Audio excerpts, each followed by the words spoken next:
یہ لیکچر ای میل انالیسس کے اوپر ہے. ہم دیکھیں گے کہ کون سے ہم ڈفرینٹ ٹولز یوز کر سکتے ہیں اور کیوں ای میل انالیسس امپورٹنٹ ہے.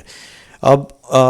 کوئی بھی آرگنائزیشن آج کل آپ کو ایسے نہیں ملے گی جہاں پہ ان کے پاس کوئی ای میل سرور نہ ہو. اب اگر آپ کے پاس کوئی ای میل سرور نہیں ہے اور آپ جی میل وغیرہ سے ای میل بھیج جائیں تو وہ کوئی پروفیشنل نہیں لگتا کہ آپ کی ایک آرگنائزیشن ہے اور آپ کے پاس کوئی اپنا میل سرور نہیں ہے، یعنی آپ کے پاس کوئی اپنی ڈومین نہیں ہے جیسے xyz@yourdomain.com. کوئی بھی yourdomain.com آپ کی ڈومین ہو سکتی ہے. اب جب بھی ہم اپنی آرگنائزیشن کے اندر کوئی بھی ایکسچینج سرور یا ای میل سرور سیٹ اپ کرتے ہیں تو سب سے بڑی پرابلم ہمیں اس کے اندر یہ آتی ہے کہ اسپیم بہت زیادہ آتا ہے. اب اگر آپ نے ڈفرینٹ گیٹ وے سیکیورٹی لگائی ہوئی اپنی آرگنائزیشن کے اوپر تو آپ دیکھیں گے 90 to 95% of the emails that you would receive will comprise of spam. تو آپ کو اس سے اپنی آرگنائزیشن کو بچانا ہے کیونکہ اس کے تھرو سوشل انجینئرنگ اٹیکس اور بہت ساری چیزیں ہوتی ہیں. اب ای میل کے میٹا ٹیگ کو ہمیں دیکھنا پڑتا ہے تاکہ ہم انڈرسٹینڈ کر سکیں کہ ای میل کہاں سے آئی ہے. اس کے اندر ہم نے پھر یہ دیکھنا ہوتا ہے کہ فرام کے اندر کیا ایڈریس آ رہا ہے، ٹو کے اندر کیا ہے، سبجیکٹ کے اندر کوئی مسٹیکس ہیں، ڈیٹ وغیرہ اس کی، میسج آئی ڈی، ریسیوڈ. یہ ساری چیزیں جب آپ دیکھیں گے تو آپ کو اندازہ ہو جائے گا کہ یہ ایک لیجیٹیمیٹ ای میل ہے یا کسی ایک روگ سورس سے آ رہی ہے. اب اگر آپ نے کوئی ای میل دیکھنی ہے تو اس کے سیکوینس کے اندر آپ دیکھیں کہ ریسیوڈ فرام. اب ریسیوڈ فرام کے اندر کیا آپ کا جو ای میل ایڈریس آ رہا ہے @something کیا وہ اس سے میچ کر رہا ہے کہ نہیں، kیونکہ بعض اوقات صرف اوپر ٹائٹل ہوتا ہے جو کہ یوز ہو رہا ہوتا ہے. جیسے اگر میں instead of writing sending an email from Gmail اگر میں کر دوں xyz@xyz.gov، کوئی سمجھے گا کہ گورنمنٹ ویب سائٹ سے ای میل آ رہی ہے لیکن ایکچوئل جو سینڈر ہے وہ کچھ اور ہوگا. جیسے کہ یہاں پہ بھی آپ دیکھیں کہ میسج اینالائزر کے اندر اگر آپ جائیں تو ملیشیس سرور اور اس کا جو ایڈریس ہے وہ کچھ اور ہے اور اصل میں میل آ رہی ہے victim.com سے، لیکن وہ اسے بتانے کی کوشش کر رہا ہے کہ نہیں یہ کسی اور سرور سے اوپر آ رہی ہے اور اس کا ہمارے پاس یہاں پہ ای میل آئی ڈی بھی آ گیا. اب فار ایگزامپل اگر آپ کو کوئی ای میل آئی ہے اور آپ اسے اینالائز کرنا چاہتے ہیں تو اس کا ایک سمپل ایگزامپل یہ ہے کہ جیسے یہ ایک ای میل آئی ہوئی ہے میل باکس کے اندر، ٹھیک ہے. اب آپ نے جی میل کے اندر اس کو دیکھنا ہے کہ یہ آئی کہاں سے ہے، تو آپ یہاں پہ شو اوریجنل کو جب کلک کریں گے تو آپ کے پاس یہ اس کا ہیڈر کھل جائے گا. یہ پورا ای میل کا ہیڈر ہوتا ہے کہ ای میل کہاں سے آئی، کہاں سے اوریجنیٹ ہوئی، کس نے لکھی اور یہ وہ ساری چیزیں. تو ہم اس کے اندر اب کیا کریں گے کہ ہم یہاں پہ اوپر جا کے یہاں پہ کاپی ٹو کلپ بورڈ کر دیں گے. جب ہم کاپی ٹو کلپ بورڈ کر دیں گے اس کے بعد ہم ایک اور ای میل کھولیں گے. یہاں پہ آپ دیکھیں کہ میں نے ای میل ہیڈر اینالائزر ہے MX ٹول باکس کے اوپر، یہاں پہ یہ میں نے جب پیسٹ کیا اور اینالائز ہیڈر کیا تو اب یہ اسے مجھے اینالائز کر کے پورا بتا دے گا کہ اس کی سورس کیا ہے. امیزون ویب سروسز کے اوپر یہ ہوسٹڈ ہے، اس کا SPF ریکارڈ کیا ہے، ابھی تھوڑی دیر میں ہم اس کے اوپر بات کریں گے، اور اس سے ریلیٹڈ جتنی بھی ڈیٹیلز ہیں کہاں سے آیا ہے، سو مچ سو کہ سینڈر کا ہمیں GPS کوآرڈینیٹس تک پتہ لگ جاتے ہیں کہ وہ ای میل کس نے بھیجی ہے اور کیا وہ ایک لیجیٹیمیٹ سورس ہے یا کسی روگ سورس سے آ رہی ہے. اس کے بعد ہمارے پاس آتا ہے امپرسنیشن. امپرسنیشن ہوتا ہے ٹیکنیک جس کے اندر اٹیکر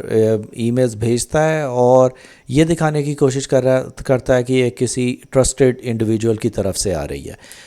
جیسے سملر ای میل لوکنگ ایڈریسز ہوتے ہیں، اٹیکر ڈسپلے نیم کے اندر بھی ٹرسٹڈ پرسن کا نام یوز کر دیتا ہے. جیسے کہ میں نے پہلے بتایا تھا کہ instead of writing the E mail address جو کہ آپ دیکھ رہے ہیں کچھ اور ہے، وہ CEO کر کے نام آپ کی کمپنی سے میچ کر کے ایسا لکھ کے بھیج دے گا تو آپ کو پہچاننے میں مشکل ہوگی. اب یہ 3 ٹاپکس یہاں پہ آئیں گے، SPF، اس کے بعد ہم DKIM اور ڈی مارک کے اوپر بات کریں گے. یہ تینوں ٹاپکس بہت امپورٹنٹ ہیں اینڈ یوزولی انہیں سیکوینس آتے ہیں.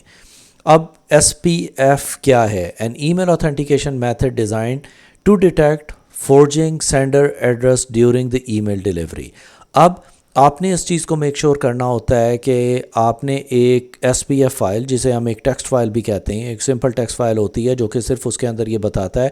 کہ اگر ای میل یہاں سے آ رہی ہے تو اسے ایکسیپٹ کر لو، اگر کوئی اس کے علاوہ کہیں اور سے آ رہی ہے تو اسے ریجیکٹ کر دو. اس کا مطلب یہ ہوتا ہے کہ وہ اپنی لیجیٹیمیسی دکھا رہا ہوتا ہے کہ میرے یہ IP ایڈریسز ہیں اور صرف اس کے تھرو میں آپ کو انٹرٹین کروں گا. اب اگر آپ دیکھیں کہ یہاں پہ میں گیا اور میں نے یہاں پہ ایک ایجوکیشنل انسٹیٹیوشن کا ایڈریس ڈالا champlain.edu، اور اس کا SPF ریکارڈ میں نے چیک کیا تو اس نے یہاں پہ دکھا دیا کہ SPF ریکارڈ اس کا موجود ہے۔ اس کے بعد اس کے IPv4 ایڈریسز جو وہ یوز کر رہے ہیں وہ آ رہے ہیں یہاں پہ، اس کے سارے ریکارڈز جو پبلشڈ ہیں، اور اس کے بارے میں اگر آپ فردر ڈیٹیل یہاں پہ لینا چاہتے ہیں تو یہ موجود ہے۔ تو جب بھی کسی ڈومین کو آپ نے چیک کرنا ہوتا ہے کہ وہ ایک لیجیٹیمیٹ ڈومین ہے اور اس کا ایک SPF ریکارڈ اویلیبل ہے کہ نہیں، تو آپ ان ٹولز پہ جا کے اس چیز کو چیک کر سکتے ہیں۔ اس کے علاوہ ایک اور بھی چیز آپ یہاں پہ دیکھیں کہ اگر آپ یہ چیک کرنا چاہتے ہیں، آپ کے پاس آن لائن ٹولز بھی ہیں، اور آف کورس آپ NS لک اپ سے بھی کر سکتے ہیں، جیسے کہ میں نے اپنے لینکس باکس کے اوپر یہ چیک کیا تھا تو اس نے مجھے SPF ریکارڈ اس کا یہاں پہ دکھا دیا۔ اس کے بعد آتا ہے DKIM۔ پہلے تو ٹیکسٹ فائل ہو گئی جس نے آپ کے ای میل سرور کو ویریفائی کیا کہ یہی ہے اور یہیں سے ای میلز آ رہی ہیں۔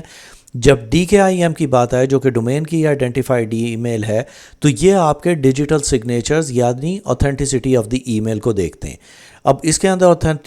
اوتھینٹیکیشن میتھڈ کرپٹوگرافک سگنیچرز کے تھرو ہم کرتے ہیں کہ کسی بھی ای میل کے اوپر ڈیجیٹل سگنیچر لگاتے ہیں، اور جب بھی اس کے اندر کوئی چیز چینج ہوگی تو ڈیجیٹل سگنیچر چینج ہو جائے گا، ہمیں پتہ لگ جائے گا کہ یہ ای میل ماڈیفائی ہوئی ہے۔ اب سگنیچر انشور کرتا ہے کہ ای میل کا کانٹینٹ صحیح ہے اور ماڈیفائی نہیں ہوا ہے، اور ای میل انالیسس ٹول کے تھرو ہم DKIM سگنیچر کو دیکھ کے، جیسے کہ ہم نے پہلے بھی کیا تھا، جیسے انہوں نے SHA-256 اس کا سلیکٹ کیا، اور اس کے بعد اس کو ہم چیک کر لیں گے کہ یہ لیجیٹیمیٹ ہے کہ نہیں۔ اب ہمارے پاس آ گیا DMARC جو کہ domain base message authentication reporting and conformance ہے۔ اس کا کام یہ ہے کہ اوپر کی جو دو چیزیں تھیں جو کہ ہمارا SPF تھا اور DKIM تھا، ان دونوں کے اوپر یہ چیز چیک ہے کہ چیک کرتی ہے کہ آپ نے SPF دیکھ لیا ہے، آپ نے DKIM نے اس کی لیجیٹیمیسی دیکھ لی ہے، پالیسی فریم ورک انٹیکٹ ہے، کوئی اس کے اندر چینجز تو نہیں ہوئی ہیں۔ اگر یہ ساری چیزیں اوکے ہیں تو آپ کی ای میلز فارورڈ ہو جائیں گی۔ تو یہ جو چیز ہے یہ صرف اس کے اوپر چیک رکھنے کے لیے builds on SPF and DKIM to provide a policy framework for email authentication and reporting. اب یہ ڈومین اونرز کو پبلش کرنے میں ہیلپ کرتا ہے کہ وہ پالیسیز وہاں پہ ڈیفائن کر دیں کہ کہاں سے آپ ای میلز لیں گے، کوئی میلز فیل تو نہیں ہوئی، آپ کے چیکس ہم کیا آ رہے ہیں، وہ ساری چیزیں اس کے اوپر یہ نظر رکھتا ہے۔ اب DMARC پالیسی جو ہے یہ ریجیکٹ کرتا ہے ای میل اگر اس کی اوتھینٹیکیشن یا اس کے چیکس وغیرہ فیل ہو رہے ہوں، ان ساری چیزوں کو دیکھتا ہے۔ اب یہاں پہ آپ دیکھ رہے ہیں کہ ہم نے لینکس کے اوپر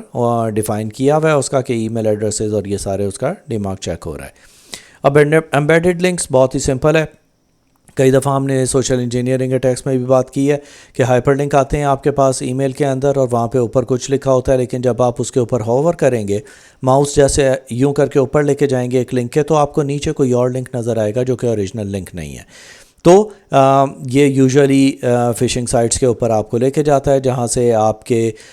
میل ویئر وغیرہ اکثر ڈاؤن لوڈ ہو جاتے ہیں، یا اکثر لوگ URL شارٹنرز یوز کر رہے ہوتے ہیں، جیسے کہ ہم نے ٹائنی URL یا بٹلی بھی دکھایا تھا کہ وہ یوز کرتے ہیں in order to hide the identity. تو کبھی بھی آپ ان لنکس کو ڈائریکٹ اوپن نہیں کرتے ہیں، یا آپ پالیسی بنا دیتے ہیں کہ آپ کی ای میلز کے تھرو کوئی بھی ایمبیڈڈ لنکس کو آپ فارورڈ نہیں کریں گے۔ تو یہ تھا ہمارا lecture on tools on email analysis.